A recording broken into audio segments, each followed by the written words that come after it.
2, que seria a parte 2 da nossa disciplina, a gente vai falar sobre o gerenciamento dos resíduos, focando o sistema de limpeza urbana de um município. Então, como é que funciona o sistema de limpeza urbana de um município? Então, a primeira coisa é a geração desse resíduo pela população.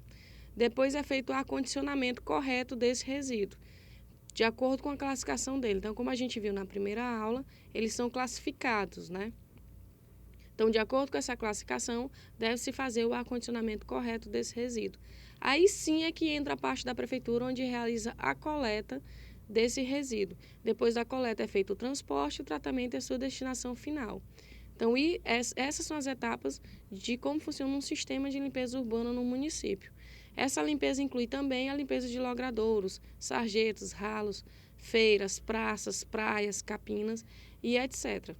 Então, como é que funciona exatamente? Então, essa figura ela mostra mais ou menos um fluxograma, onde ocorre a coleta do lixo urbano, né, pela prefeitura, onde esse lixo ele é transportado e aí ele deve ir, o ideal seria ir pelo menos para uma usina de triagem, que essa usina iria fazer o que com esse lixo?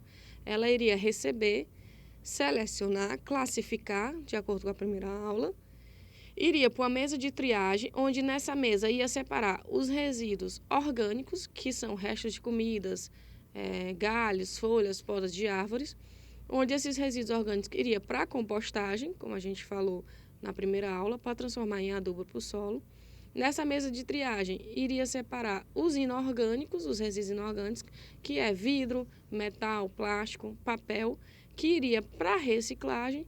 E aí o que não vai para a compostagem nem para a reciclagem, iria para o aterro sanitário, que seria uma quantidade bem menor. Então, essa outra figura, ela mostra, né, a usina de triagem, mostrando basicamente o que eu acabei de falar.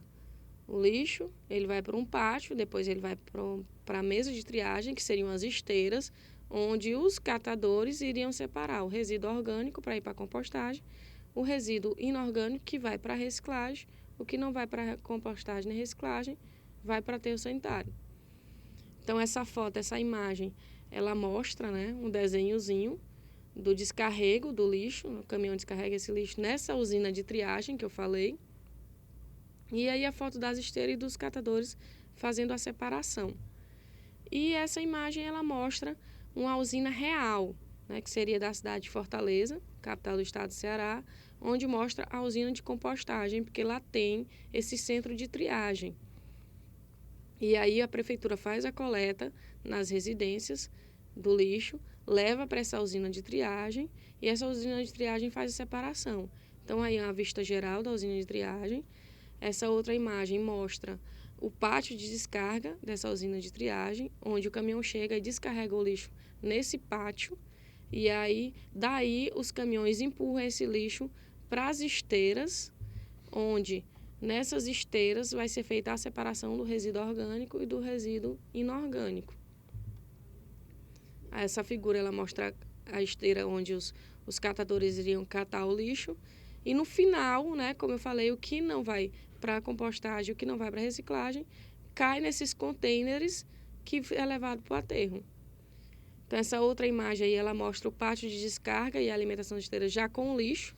Aquela imagem mostrou ele vazio, né? E essa imagem mostra ele operando, o centro de triagem operando. Então, mostra aí o caminhão descarregando o lixo, depois que é coletado, o trator descarregando o lixo, depois que ele é coletado das residências, ele descarrega nesse pátio, ele empurra, né, para as esteiras, e aí os catadores fazem a separação do material reciclável, do orgânico, o que vai para a compostagem ou para a reciclagem. Como pode-se observar, tem a separaçãozinha em cores, né? Então, os materiais inorgânicos que vai para a reciclagem, o verde é vidro, o amarelo é metal, o azul é papel, o vermelho é plástico e etc. Aí eles separam os inorgânicos dos orgânicos e aí no final, o que não dá para reaproveitar, vai para esses contêineres para ir para o aterro sanitário. E como é que funciona o sistema de coleta na nossa cidade? Então, quais são os objetivos básicos da coleta? Então, o objetivo é remover de forma rápida e segura o lixo para o seu tratamento e para a sua destinação final. Então, a coleta ela tem que ser eficiente para ela evitar problemas estéticos, para aqueles problemas ambientais que eu falei, de emissão de gases, geração do líquido e transmissão de doenças. Então, essa coleta ela tem que ser de forma rápida e segura para justamente evitar esses problemas. Então, a coleta ela deve ser sempre efetuada em cada imóvel, sempre nos mesmos dias da semana e horários regulares. Então, tem que ter uma participação da população. Então, ela tem que depositar esse lixo no dia e no horário que passa o caminhão para fazer a coleta. Então, tem pessoas que elas colocam um dia antes. Então, isso traz uma série de problemas para o sistema de limpeza urbana da cidade, porque vai trazer problemas, aqueles problemas que a gente já falou, principalmente em relação à saúde da população. Então, esse lixo ele tem que ser depositado na semana, nos mesmos dias e nos mesmos horários da coleta.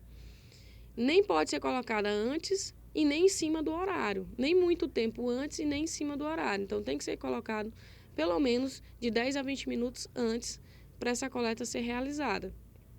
E a frequência mínima da coleta, principalmente em locais de clima quente, que é o nosso caso, é 3 vezes por semana. Então, para que uma coleta ela seja eficiente, ela depende de um bom planejamento, tem que se planejar, ela depende de equipamentos específicos, de transporte específicos, participação comunitária, ou seja, participação da população em colocar nos dias e horários regulares, e a parceria entre a população e o órgão responsável. Então, às vezes, a prefeitura ela não tem condição de realizar essa coleta. Então, ela terceiriza esse serviço, é uma empresa privada que vai coletar os resíduos nas nossas residências, mas sob fiscalização da prefeitura. Isso faz com que torne-se a coleta mais eficiente. Então, para se planejar a coleta, para se ter um bom planejamento, o que é preciso? Tem que ter informações sobre a característica do lixo, sobre a quantidade de lixo que é gerada, sobre a classificação desse lixo, porque de acordo com a quantidade, de acordo com a classificação que a gente viu no primeiro dia de aula, que se planeja para saber o tanto de vezes que vai ser feita essa coleta e o tanto de caminhões que vai ser preciso para realizar essa coleta. E essa quantidade depende de tudo aquilo que a gente falou na primeira aula, da renda, da educação, do nível educacional, dos hábitos e costumes, do clima, se é quente, se é frio e etc. Tem que ter informações sobre características do sistema viário, sobre as ruas, a pavimentação das ruas, o sentido dessas ruas, que eles modificam, né? Às vezes é um sentido, depois já muda outro sentido, a intensidade do tráfego, áreas de difícil acesso. Então, para eu poder planejar minha coleta, eu tenho que ter informações sobre isso, a característica do lixo, a quantidade e sobre a característica do sistema viário, como é que funciona as nossas ruas e avenidas. Eu tenho que ter também um levantamento das zonas de geração. Se é zona residencial, se é zona comercial, se é zonas onde a população é considerada de classe alta ou de classe baixa. Por quê? Porque cada zona tem um tipo de lixo que gera e tem a quantidade de lixo que gera. E tem que ter informações sobre os hábitos e costumes da população, como eu já falei. Geralmente tem cidades que elas são consideradas religiosas. Por exemplo, Canindé, no Ceará, ela é considerada cidade religiosa. Então, tem determinadas épocas que tem eventos religiosos. Então, nessa época, vai gerar mais lixo. E vai ser uma determinada classificação desse lixo. Então, eu tenho que saber para eu poder planejar a minha coleta. E a frequência, em virtude de todas essas informações, da característica do lixo, da quantidade que é gerada, do meu sistema viário, da minha zona de geração, é que eu vou definir a minha frequência, se eu vou coletar uma vez na semana, 2 vezes ou 3 vezes na semana. Então, a prefeitura ou a empresa terceirizada que coleta esse lixo tem que informar para a população quais os dias e horários é realizada essa coleta, para a população poder colaborar em colocar nos dias e horários certos. E aí, de posse dessas informações também, eu vou traçar a minha rota, o meu itinerário. Eu vou dizer por onde o meu transporte, o meu caminhão vai passar. Só depois que eu planejar a minha coleta, depois que eu tiver informações sobre a quantidade de lixo que é gerada, as características, a classificação desse lixo, sobre informações sobre o meu sistema viário, com informações sobre o levantamento das minhas zonas, se é residencial, se é comercial, se é classe média ou classe baixa, depois que eu definir a minha frequência, quantas vezes na semana, os horários. Aí sim é que eu vou traçar minha rota, meu itinerário e dizer por onde o meu caminhão vai passar. Primeiro ele vai coletar em lugar tal, depois vai coletar em lugar tal. Eu tenho que evitar percursos improdutivos, ou seja, trechos percorridos em que o veículo não realizou a coleta, servindo apenas para deslocar de um lugar para o outro. Então, eu tenho que evitar esses trechos. Então, a minha coleta tem que ser eficiente e tem que levar o menor tempo possível. Então, eu tenho que considerar alguns critérios, como, por exemplo, o início da coleta próximo à garagem e o final da coleta próximo à área de descarga, que seria o aterro sanitário. Eu tenho que sempre pensar que realizar uma coleta no sentido descendente, quando a rua ela for muito íngreme, inclinada. Por quê? Porque o caminhão ele é muito pesado.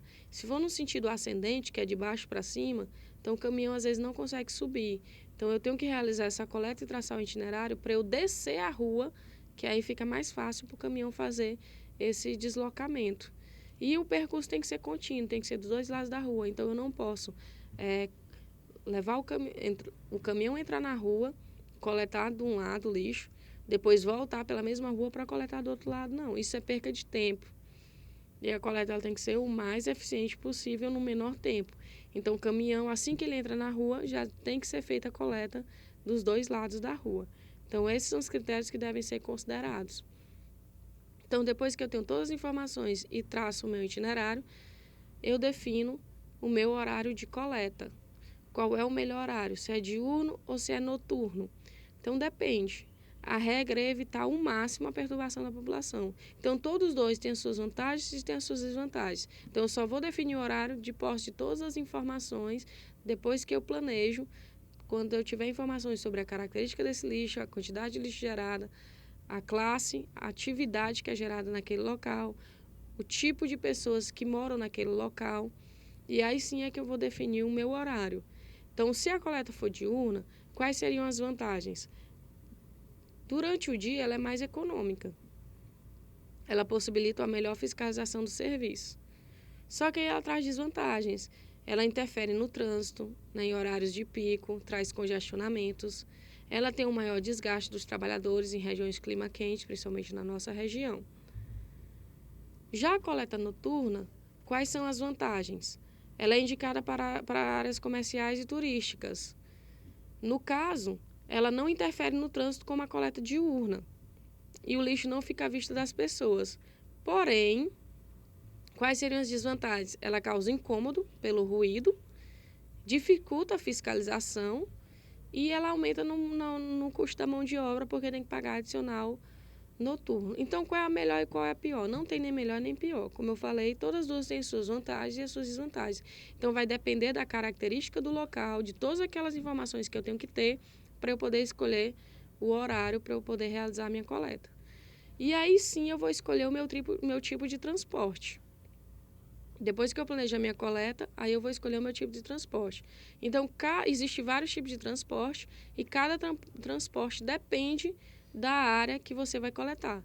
Então, geralmente, esse caminhão baú, aí que está na imagem, na parte superior do slide, são os equipamentos compactadores. Aliás, caminhão compactador. Né? Não é caminhão baú, não, é um caminhão compactador. Onde ele é geralmente para áreas que têm alta densidade, onde tem uma população muito grande, que gera uma quantidade muito grande de lixo. E aí, quando o lixo é colocado no caminhão, ele compacta esse lixo para poder diminuir o volume. Por isso que tem que ter informações sobre a quantidade de lixo que é gerada, se é alta densidade ou baixa densidade que tem naquela região. Se for pequena cidade, então não precisa desses caminhões compactadores, porque eles são muito caros e o investimento é muito alto para manter. Então, pode ser esses caminhões normais, caminhões caçambas, caminhões sem compactação, pode ser caminhões baú e etc.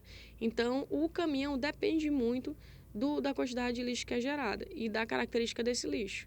Então, essa foto aí, esse slide, ele apresenta exemplos de veículos para coleta domiciliar. Então, tem compactadores de 10 a 15 metros cúbicos, tem compactadores menores de 6, tem os caminhões baús e etc.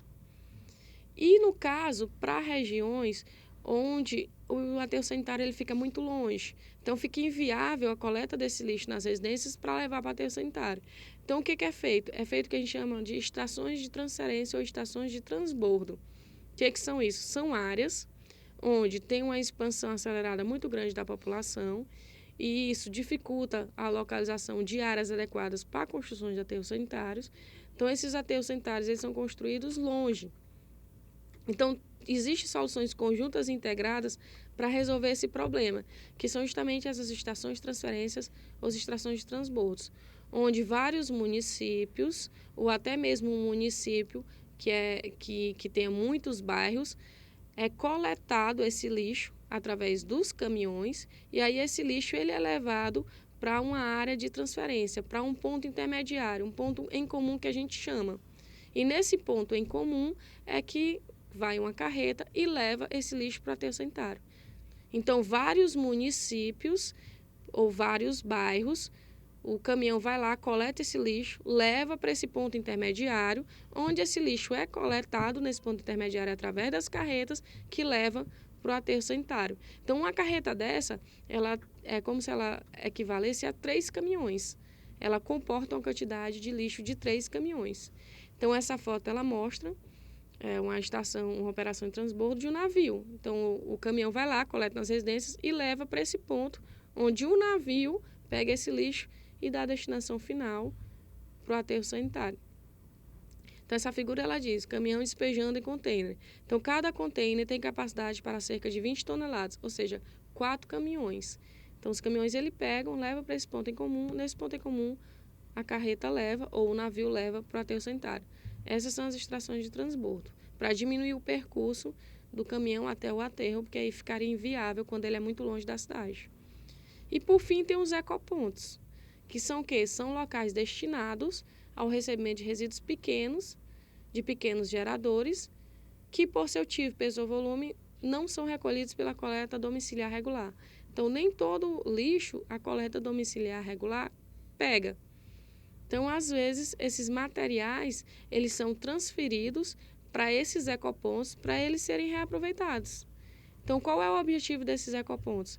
É oferecer à população um local adequado para o descarte desses resíduos, que a coleta regular não pega, é diminuir a quantidade de resíduos na sua casa, minimizar o impacto que esses resíduos podem causar quando eles são dispostos de forma irregular e proporcionar o reaproveitamento deles. Então, geralmente são o quê? Madeiras, móveis e colchões, eletrodomésticos, terras, agregados rochosos, caliças de obras, pneu, óleo de cozinha. Então, vários outros materiais que a coleta regular não coleta. Então, você pode destinar esses ecopontos para eles serem reaproveitados. Então, essa foto ela mostra a instalação de um ecoponto. Isso também é na cidade de Fortaleza, capital do Ceará, onde está aí o ponto de apoio para recebimento desse material. E aí eles têm os materiais para separar esse material, os condicionadores para cada tipo de material. Então, eles armazenam esse material, separam e aí dão a destinação correta, fazem o reaproveitamento desse material. Bom, então essa segunda aula seria isso, e aí vai ficar uma atividade para vocês fazerem em casa e uma atividade presencial sobre o sistema de coleta da cidade de vocês ou qualquer cidade que vocês escolham.